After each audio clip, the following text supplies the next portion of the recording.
तालियों के साथ अभिनंदन करें परिवार के दामाद जी ऋषभ जी का। दामाद जी अंगना में पधारे, दामाद जी सब टुक टुक दीवारे, दामाद जी लागे सबको प्यारे। ओ हो। और फाइनली वो मोमेंट आ गया है जब वरमाला एक दूसरे को पहनाई जाएगी। हमारे सनातन धर्म की ये परंपरा है। उस वक्त भी एक लड़की को ही, वधू को ही अधिकार होता था अपना मनपसंद वर चुनने का। और आज भी हम उन्हीं रीतियों को, उन्हीं रिचुअल्स को, उन्हीं परंपराओं को निभाते आ रहे हैं। तो यहाँ भी वरमाला की जाएगी इस लगन मंडप में आने से पहले वर वधू के द्वारा। हार को जीत बनाकर बड़ी सच्चाई से आज ऋषभ जी ने अदिति के दिल पे वो चाहत का असर डाला है। आज इनकार की सूरत ही नहीं है कोई, हार हीरों का नहीं, फूलों की जयमाला है, फूलों की जयमाला। स्वस्ति वाचन ये जो शब्द है ये 2 अक्षरों को मिलाकर बना है, सु प्लस अस्ति। इसका अर्थ होता है कल्याण हो, यानी तन, मन और हृदय को मिलाने की प्रक्रिया को स्वस्ति वाचन कहा जाता है। स्वस्ति न इंद्रो वृत्रश्रवाः, स्वस्ति न पूषा विश्ववेदाः, स्वस्ति न सारक्ष्यो अरिष्टनेमि, स्वस्ति नो बृहस्पतिर्दधातु।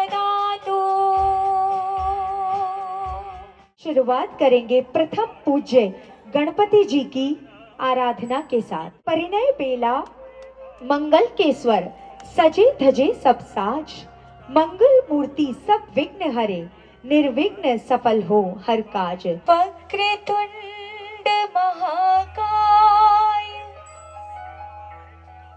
सूर्यकोटि समप्रभा, निर्विघ्नं कुरु मे देवा, सर्वकार्येषु सर्वदा। सर्वमांगल्य मांगल्ये शिवे सर्वार्थ साधिके, शरण्ये त्र्यंबके गौरी नारायणी नमोस्तुते। आज इस लगन मंडप में जो ऋषभ जी आए हैं वो देवता के समान ही प्रतीत हो रहे हैं। सो राजेश जी एवं सपना जी कोठारी द्वारा अपने वर का पूजन किया जाएगा। मुरी आंगने आए दामाद, लगा दो काला टीका आज, नजर लग जाएगी, नजर लग जाएगी। सो देखिए बहुत ही खूबसूरत सी ये रस्म होती है जिसे वर पूजन की रस्म कहा जाता है और ये हमारे सनातन धर्म से चली आ रही है। तो आज इस रिचुअल को हम फिर से शुरू करते हैं, एक बार फिर से रिकॉल करते हैं। सबसे पहले जब वर राजा आंगन आते हैं तो उन्हें बैठने के लिए आसन दिया जाता है जिसे विष्टर कहा जाता है। आप कहेंगे ओम विष्टर प्रतिग्रहताम और आप वर राजा को विष्टर देंगे। और हमारे वर राजा ये जो विष्टर आपको दिया जा रहा है इसकी स्वीकृति करते कहेंगे ओम विष्टरम प्रतिग्रहणामि। ओम विष्टरम प्रतिग्रहणामि। देखिए बहुत खूबसूरत सी रस्म है मधुपर्क की रस्म जो वर को शक्तिवान और ऊर्जावान बनाने के लिए दी जाती है। ये कांसे के पात्र में होता है और घी, दही और शहद का मिश्रण होता है। ऋषभ जी, if you are totally satisfied with this, then you can only go ahead with.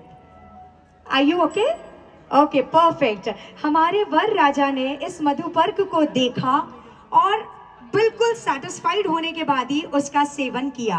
अब बढ़ते हैं वर पूजन के बाद अगली रस्म की तरफ। श्री राजेश जी एंड सपना जी की जिंदगी में एक खूबसूरत सी बेटी आई, लाडो आई, जिसकी मन्नत उन्होंने मांगी थी। उसके आने से वो मन्नत पूरी हुई और आज वो दिन आ गया जब इस दुनिया का सबसे बड़ा दान जिसे कहा जाता है कन्यादान, आज वो करने जा रहे हैं। So it's time to celebrate कन्यादान।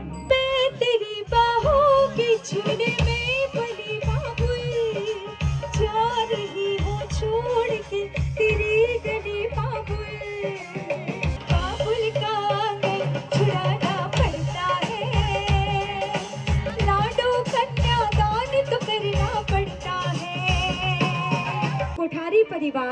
और हमारा जैन मोदी परिवार दोनों यानी लड़के वाले और लड़की वाले लगन मंडप में आ जाएं।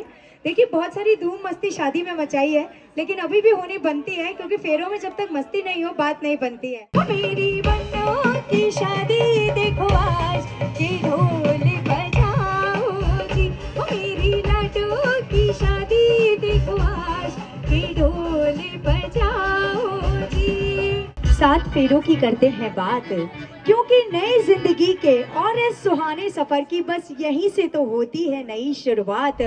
फेरों की बेला है आज, ओ आज मंगल फेरों की बेला है आज। फूल खुशियों के खिलेंगे, प्रेम के मोती मिलेंगे, फूल खुशियों के खिलेंगे, प्रेम के मोती मिलेंगे, होगा जन्मों का साथ मंगल फेरों की बेला है आज, ओ आज मंगल फेरों की बेला है आज। 7 कदम भी चल लिए, 7 फेरे भी ले लिए। Now what's next? नहीं, सिंदूर से पहले तो बहुत कुछ है। किसी ने बोला, कुछ बोला। अरे बुआ सही बोली, एकदम सही बोली। और ये बात तो अदिति को भी पता है कि नेक्स्ट जो है वो 7 वचन ही होने वाले हैं, क्योंकि यहाँ पर जो वट होता है वो वधू का होता है, लड़की का होता है। और एक बात और बताऊं आपको ऋषभ जी, अभी तक ये ना आपके राइट साइड में ही है। एक पत्नी को अर्धांगिनी और वामांगिनी कहा जाता है। वामांगिनी क्यों कहा जाता है? क्योंकि वो हमेशा आपके लेफ्ट साइड में बैठती हैं। अभी आपके लेफ्ट साइड में नहीं बैठी हैं। पूछिए क्यों? क्योंकि वचन नहीं हुए ना पूरे। तो पहले वचन में ऋषभ जी, अदिति आपसे चाहती है कि आप मंदिर जाते हैं, पूजा करते हैं, यात्राओं पर जाते हैं, कभी शम्मी शिखर, कभी पालीताना नहीं जाते, नाकुड़ा जी जाते हैं। लेकिन आज से जो भी यात्राएं करनी है, पूजा करनी है, उसमें आप हमेशा अदिति को साथ रखेंगे, उन्हें रोकेंगे नहीं, बल्कि उनके साथ हर मांगलिक कार्य में संपन्न होंगे। क्या हमारे वर राजा को ये पहला वचन स्वीकार है? आवाज ही नहीं आई मुझे, तो आपको आई? नहीं आई। स्वीकार है? स्वीकार है। तालियां जोरदार दूल्हे राजा को। जी, कन्याकुमारी गए हैं, कश्मीर गए हैं, बैंकॉक गए हैं, जाना भी नहीं है, गए हैं, चाहे झूठे,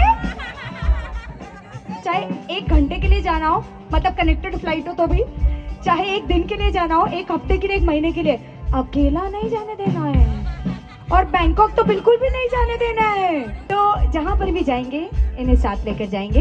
क्या आपको ये छठा वचन स्वीकार है? स्वीकार है। आई आवाज आई, तालियां जोरदार, स्वीकार है। And finally the moment has come, जब ऋषभ जी अदिति की मांग में सिंदूर भरने वाले हैं। मेरी मांग यूं ही भरना तारी 1000 बनके, मेरी मांग यूं ही भरना तारी 1000 बनके, मेरे दिल में यूं ही रहना, हाय मेरे दिल में यूं ही रहना, तुम प्यार प्यार बनके आए हो मेरी जिंदगी में, तुम बहार बनके। बहुत ही अच्छा उन्होंने प्रोग्राम किया, करवाया अपना। हम सब ने बहुत एंजॉय किया, बहुत अच्छे से आपने सब काम कराया। Thank you so much.